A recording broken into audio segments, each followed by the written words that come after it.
Привет, друзья! Сегодня я расскажу вам, как приготовить сладкую ПП-галету. В ней чувствуется 3 разных вкуса и текстуры. И при этом рецепт довольно простой. Кстати, в таком ПП-десерте высокое содержание белка. Для теста нам понадобится 250 грамм творога. Добавляем к нему 50 грамм йогурта и тщательно измельчаем с помощью блендера. Чем однороднее получится масса, тем лучше. Сюда же разбиваем одно яйцо. И еще раз перемешиваем блендером.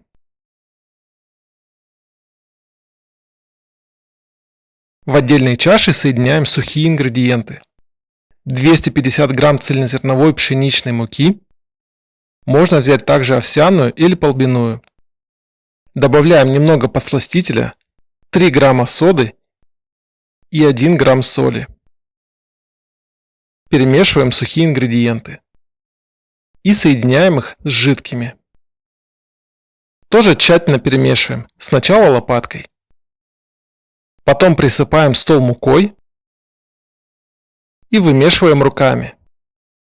Нам нужно получить пластичное тесто, которое не липнет к рукам. Если еще липнет, добавьте немного муки. Вот такое тесто должно получиться. Теста здесь довольно много, получится большая галета размером на целый противень. Если у вас небольшая семья, то можно легко разделить это тесто на 2 или 3 части, упаковать в пищевую пленку и хранить в морозилке до месяца.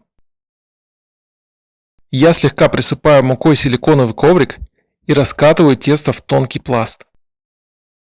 Кстати, на моем канале уже есть другой рецепт галеты из совершенно другого теста. Оставлю ссылку на него в описании под видео. Вместе с ковриком перекладываю на противень.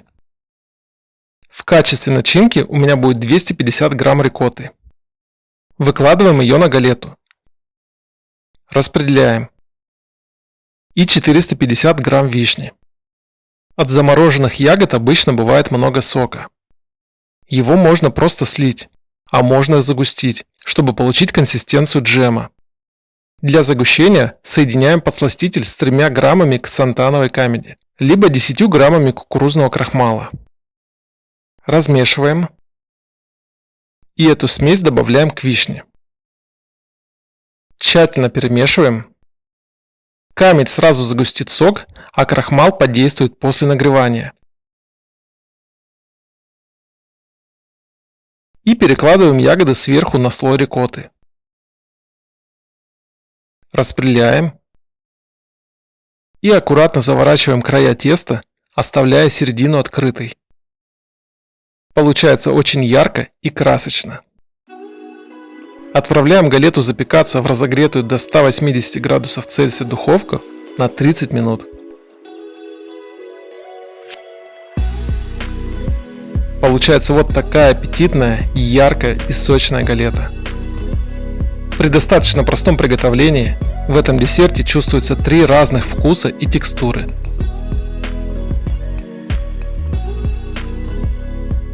Основа мягкая и сладкая. Слой рикотты дает кремовый сливочно-творожный вкус, а сверху много ягод. Почти 10 грамм белка на 100 грамм – прекрасный перекус. Если вы любите выпечку и при этом следите за количеством белка в рационе, такая галета – отличный вариант. Простая в приготовлении и вкусная.